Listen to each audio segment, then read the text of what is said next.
Hello guys, সবাইকে স্বাগত জানাচ্ছি নতুন আরেকটি এপিসোডে।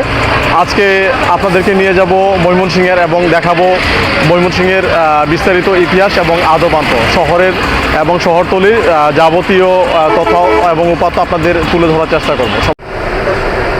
গাইজ, আমি উঠেছি মহাখালী থেকে এবং ইউনাইটেড পরিবহনে। তো ইউনাইটেডে ময়মনসিংহের এসি পরিবহনের ভাড়া হচ্ছে 450 টাকা করে এবং বাসের সিট কন্ডিশন খুবই ভালো, প্রশস্ত সুপ্রশস্ত জায়গা আছে, লেগ স্পেস আছে।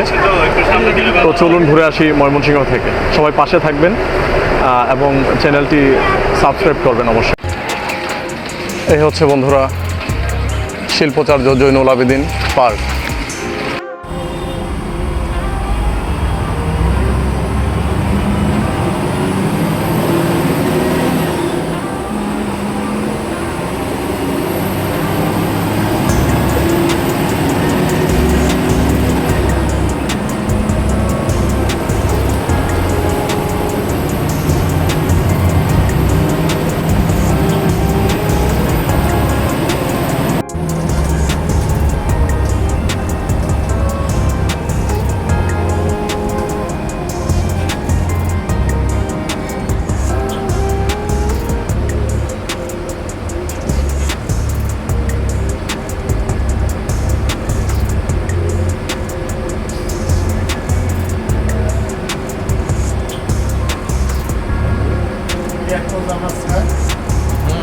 গাড়ি বেশি আজকে ভাই, বেশি ভুটান থেকে মহাখালী।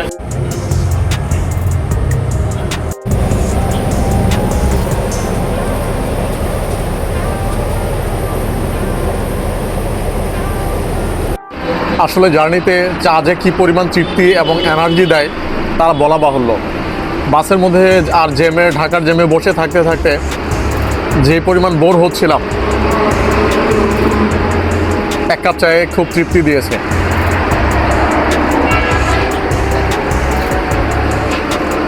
তৃপ্তি এবং এনার্জি দুটোই পেয়েছি।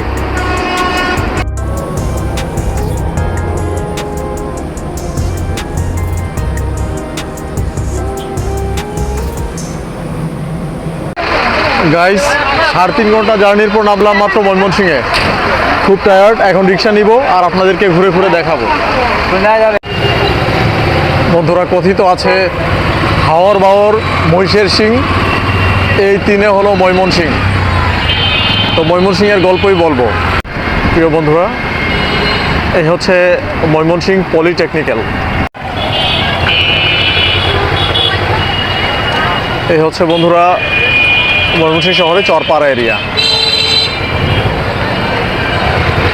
এখানে বিভিন্ন আপনার অলিতে গলিতে বিভিন্ন আপনার ডায়াগনস্টিক সেন্টার ও হাসপাতাল গড়ে উঠেছে।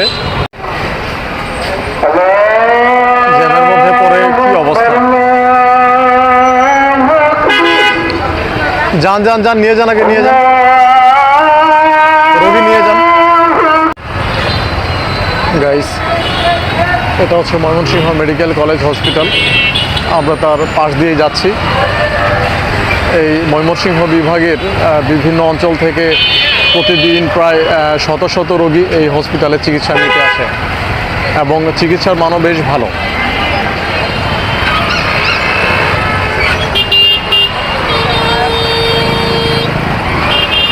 এখনও চরপাড়াতেই পড়ে আছে, এত জ্যাম এই রাস্তায়। আসলেই ইমার্জেন্সি রোগী যারা হসপিটালে ঢুকে তাদের খুবই বেগ পেতে হয় ইমার্জেন্সিতে। বন্ধুরা, দেখতে দেখতে চলে এলাম সিকে ঘোষর প্রেস ক্লাব মোড়ে। এখন যাচ্ছি দুর্গাবাড়ির দিকে, তারপর একে একে ঘুরবো আনন্দমোহন ইউনিভার্সিটি অ্যান্ড কলেজ, তারপর যাব শিল্পাচার্য জৈনুল আবেদিন পার্কে এবং যাব কৃষি বিশ্ববিদ্যালয় এবং তারপর ঘুরে দেখাবো আপনাদেরকে ব্রহ্মপুত্র নদীর। এই হচ্ছে শহরের বড় বাজারের চিত্র। এই হচ্ছে ময়মনসিংহ শহরের বড় বাজার এবং পাশে হচ্ছে ছোট বাজারের চিত্র। মজার বিষয়, অটোওয়ালা অনেক ভালো। আমার থেকে কোনো টাকাই নেয়নি, আমার থেকে কোনো টাকা পয়সাই নিল না। আমি দিতে চাইলাম, সাদলাম বলে লাগবে না ভাইয়া, ধন্যবাদ দিয়ে বিদায় দিলাম। কি আর করবো, এক এক রকম। আপনি সকালে পাবেন যারা এক্সারসাইজ করে খুব ভোরবেলা উঠে ঘুম থেকে, তাদের মন মানসিকতার চিত্রই একরকম। দুপুরবেলার চিত্র সেটা হয়। এখানে অস্থায়ী মেডিকেল ক্যাম্পও বসেছে, অস্থায়ী মেডিকেল ক্যাম্প চলছে। আমরা ঘুরে ঘুরে দেখব।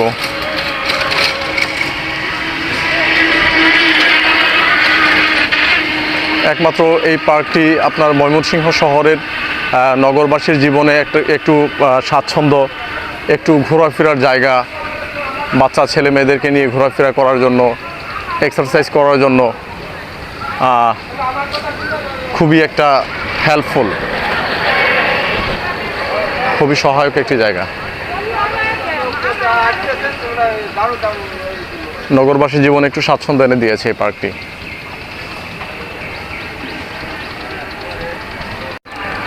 দেখতে দেখতে চলে এলাম নদীর পাড়ে।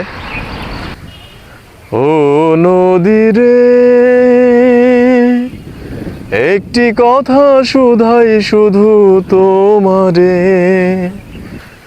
বলো কোথায় তোমার দেশ, তোমার নেই কি চলার শেষ। ও নদীরে একুল ভাঙে অকুল তুমি গড়ো, যারে কুল কুল দুকুল গেল তার লাগে কি করো। তোমার কোনো বাঁধন নাই, তুমি ঘর ছাড়া কি তাই, সুখ দুঃখের কথা কিছু কইলে না হয় আমারে, বলো কোথায় তোমার দেশ, তোমার নেই কি চলার শেষ। ও নদীরে। বন্ধুরা দেখতে পাচ্ছি ব্রহ্মপুত্র নদীর কর্মচঞ্চল হয়ে উঠেছে। এই নদীকে কেন্দ্র করে অনেক ব্যবসা বাণিজ্য গড়ে উঠেছে। নৌকা থেকে বালি উত্তোলন করে সংরক্ষণ করছে, এটি সেল করবে। আর এদিকে দেখতে পাচ্ছি শহরের এবং শহরতলির যত গ্রামগঞ্জ থেকে সবজি আসে হাট থেকে, সেগুলো এখানে ধোয়ার কাজ চলছে।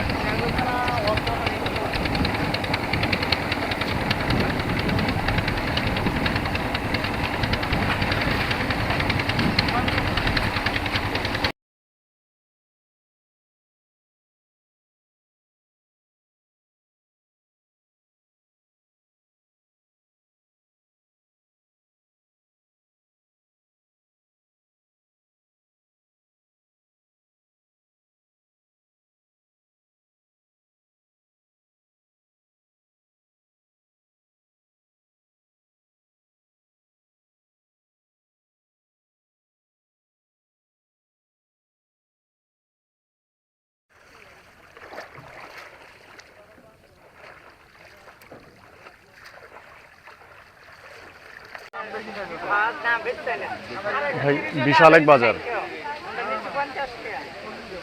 সত্যি আমার দেখে মনে হচ্ছে কয়েক হাজার লোকের সমাগম এখানে হয়।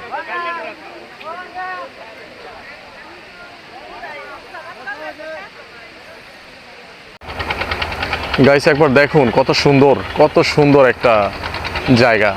নদীর পার এত সুন্দর হইতে পারে আসলে কেউ না আসলে এখানে বুঝবেন না। এখানে অনেক পুরনো বটগাছ রয়েছে কিছু, যা ব্রহ্মপুত্র নদীর পাড়ে অবস্থিত। একদম খুব শান্তির ছায়া এবং অক্সিজেন দিচ্ছে। অপূর্ব সেই জায়গা, সত্যি মন প্রাণ শীতল হয়ে ওঠে, একদম শীতল।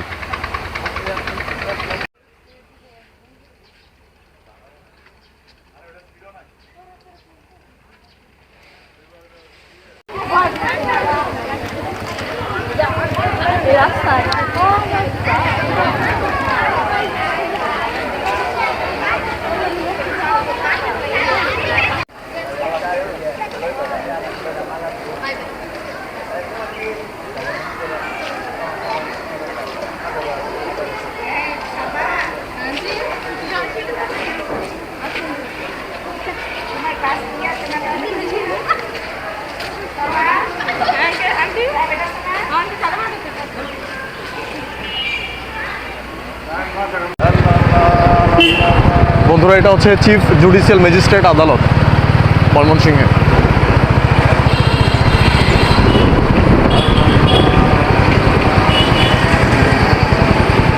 এটা হলো বুড়া পীর সাহেবের মাজার। এটা হচ্ছে বুড়া পীর সাহেবের মাজার।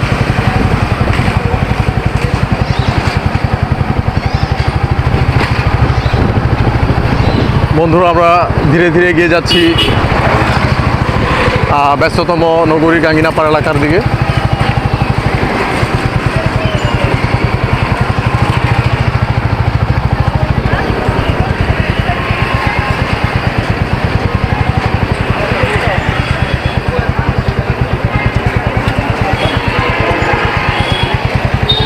বুড়া পীর